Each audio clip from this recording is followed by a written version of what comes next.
Welcome student. 10th स्टँडर्डची जी board exam आहे ती अत्यंत जवळ आलेली आहे आणि या व्हिडिओमध्ये आपण जे तुमची 10th स्टँडर्ड मॅथमॅटिक्स पार्ट 1 हा सब्जेक्ट आहे, असाच मी मॅथमॅटिक्स पार्ट 2चा सुद्धा व्हिडिओ बनवणार आहे. तर तुमचे बोर्डचे जे क्वेश्चन पेपर आहेत ते कसे चेक केले जातात, कुठल्या स्टेपला किती मार्क असतात, तर हे सगळे सांगण्यासाठी हा व्हिडिओ मी तयार केलेला आहे. तर हा व्हिडिओ कुठल्याही बोर्डच्या मूळच्या विद्यार्थ्याचा नाही आहे, तर एका विद्यार्थ्याकडनं मी सोडवून घेतलेला आहे पेपर आणि तो सोडवून घेतलेला पेपर तो चेक करून तिथे तुम्हाला बोर्डच्या पद्धतीनं तो चेक करून दाखवलेला आहे. त्यातून तुम्हाला कळेल की कुठल्या स्टेपला किती मार्क असतात आणि पेपर कशा पद्धतीनं लिहिणं गरजेचं असतं. तर स्टार्ट करूया आपण. तर याच्यामध्ये पहिला क्वेश्चन असतो आपला MCQचा. तर MCQमध्ये क्वेश्चन नंबर 1A हा काय असतो, MCQ असतो.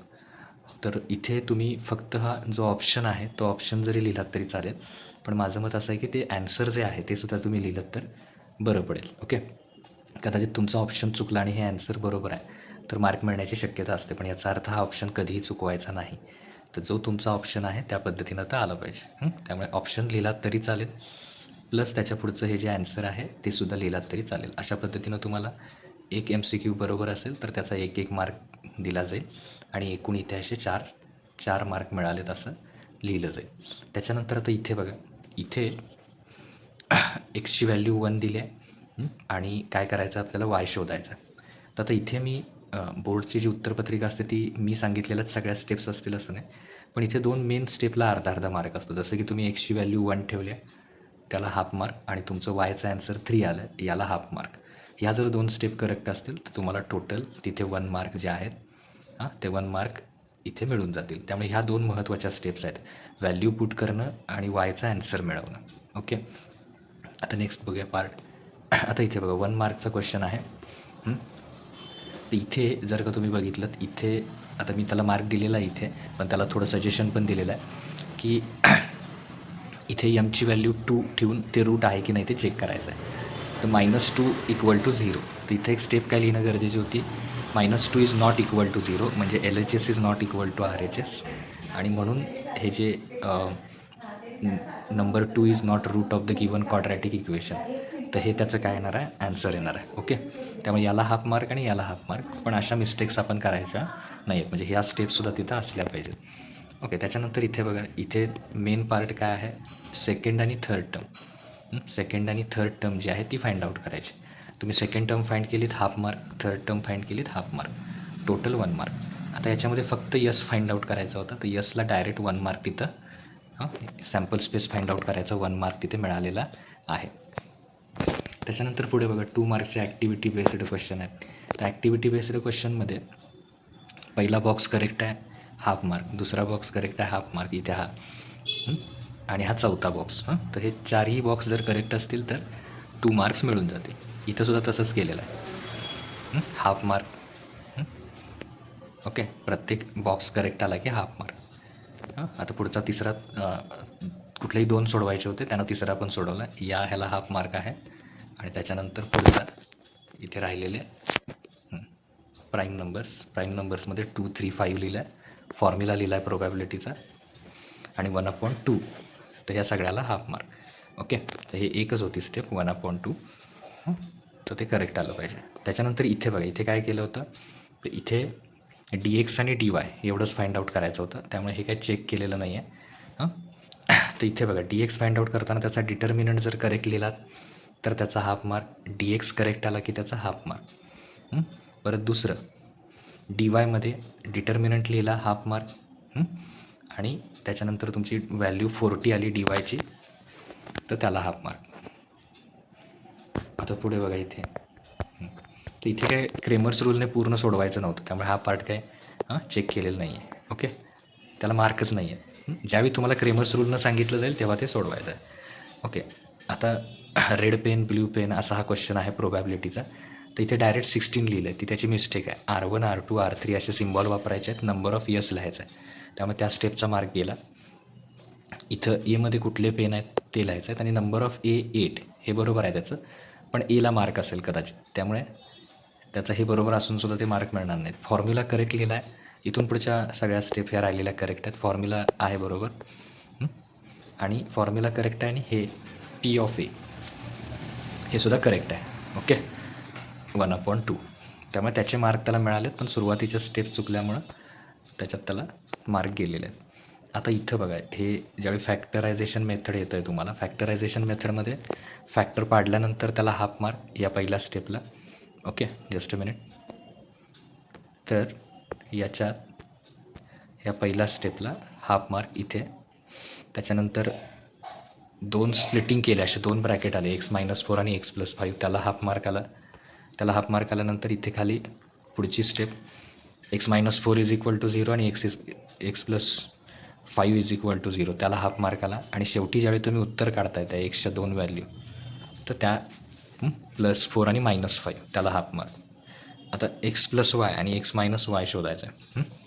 तर इथे ॲडिशन करून जे आलं त्या स्टेपला हाफ मार्क आणि x-y मिळाला, त्याला हाफ मार्क.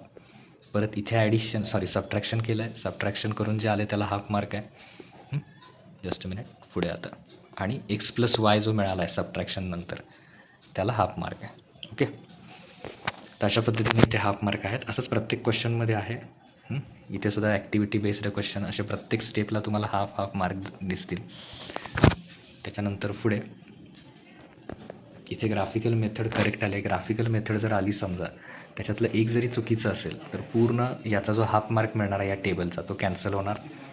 इथे सुद्धा ग्राफिकल मेथडमधला एक जरी चुकला, एक जरी व्हॅल्यू चुकली, तर याचं टेबल चुकला, त्यामुळे आलेला ग्राफसुद्धा चुकीचंच असणार आहे.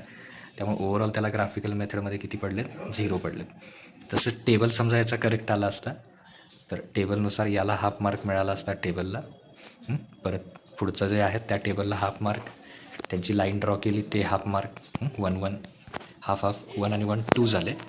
आणि सोल्युशन लिहिलं त्याला हाफ मार्क. असं करून ते ओव्हरऑल 3 मार्क्स त्याला मिळून जातील. तर तसं लिहिणं गरजेचं आहे. आता त्याच्यानंतर इथे बघा 3 मार्कचा क्वेश्चन आहे. यातसुद्धा प्रत्येक स्टेपला शक्यतो फॉर्म्युला असेल तर फॉर्म्युला लिहिल्यानंतर हाफ मार्क. ए आणि डी मिळाले तर त्याचा एक हाफ मार्क आहे. व्हॅल्यू पुट केला की हाफ मार्क. मधल्या एखाद्या स्टेपला हाफ मार्क असतील. आणि फायनल ॲन्सर आलं त्याला हाफ मार्क. आणि आता इथं महत्त्वाचं बघा, याचा ॲन्सर आलेला आहे त्याचं, त्याला हाफ मार्क आहेत. पण सगळ्यात शेवटी त्या ऑडिटोरियममध्ये एकूण किती सीट्स होत्या? 1242. तर या सेंटेन्सला हाफ मार्क आहे. म्हणजे सेंटेन्स कंप्लीट करणं किती गरजेचं आहे बघा, त्याच्यासाठी मार्क ठेवलेला आहे. त्याच्यानंतर पुढे इथे इक्वेशन एजवरचं एक्झाम्पल आहे. तर त्याला एक्स आणि वाय सपोज केलं, कारण हा 4 मार्कचा क्वेश्चन आहे. त्याला हाफ मार्क असेल. पहिलं इक्वेशन मिळवलं त्याला हाफ मार्क, दुसरं इक्वेशन मिळवल्यानंतर त्याला हाफ मार्क असेल. ओके, त्या स्टेपला. त्याच्यानंतर वायची व्हॅल्यू मिळाली तर त्याला हाफ मार्क. आणि पुढे जाऊन एक्सची व्हॅल्यूसुद्धा मिळते आपल्याला. इथे बघा एक्सची व्हॅल्यू मिळते, त्याला हाफ मार्क. थोड्याफार स्टेपला इकडं तिकडं हे असू शकतं मार्क.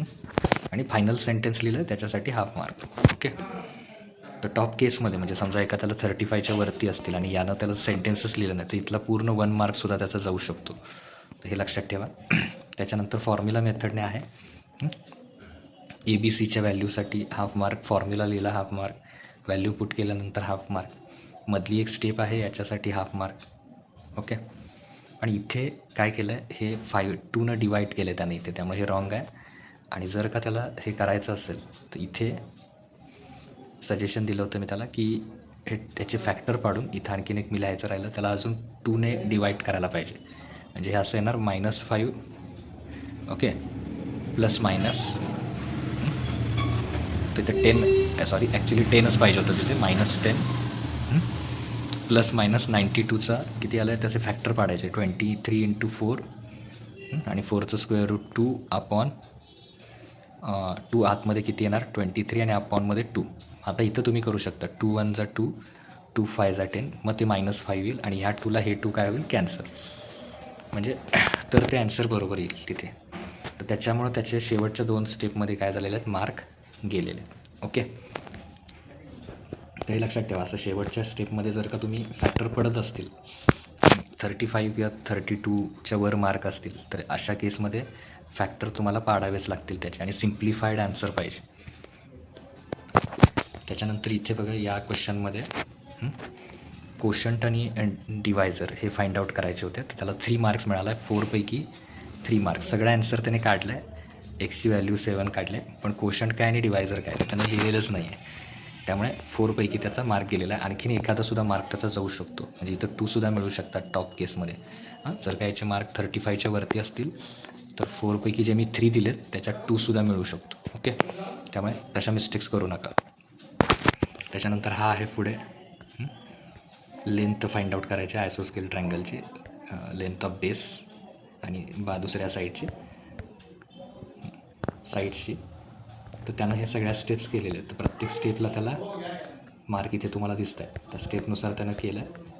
सगळ्या स्टेप्स करेक्ट असल्यामुळे मार्क मिळाले आहेत त्याला 4 मार्क. ओके, तर इथे आणखीन आहे क्वेश्चन नंबर 5, पण त्यानं तो केलेलाच नाही आहे.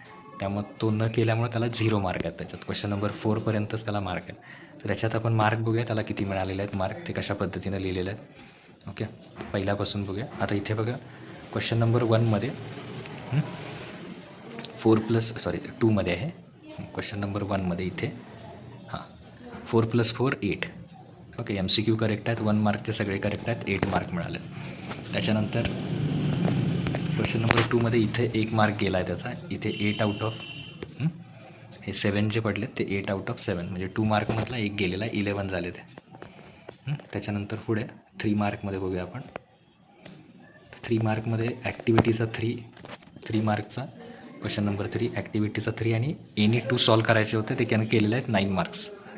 ओके, त्याच्यानंतर पुढे 4 मार्कचे ते इथं लिहिलेले आहेत. 7.5 मिळाले आहेत त्याला, पण लक्षात ठेवा तिथेच त्याचा काय होतं, हाफचा फुल मार्क होतं इथे 8 मार्क.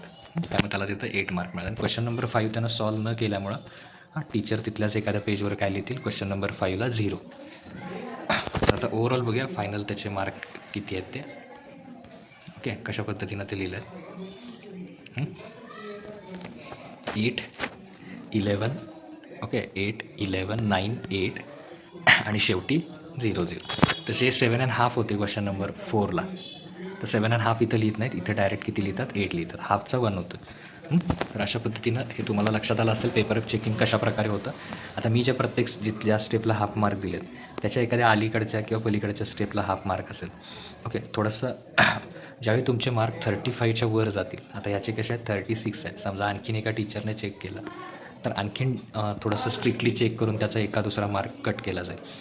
जर त्याच्यात मिस्टेक्स असतील तर. अदरवाईज तुम्ही करेक्ट लिहिलात मॅथमॅटिकली, काहीही मिस्टेक केला नाही तर तुम्ही 40 आउट ऑफ 40 मार्क्स मिळवू शकता. Okay, thank you.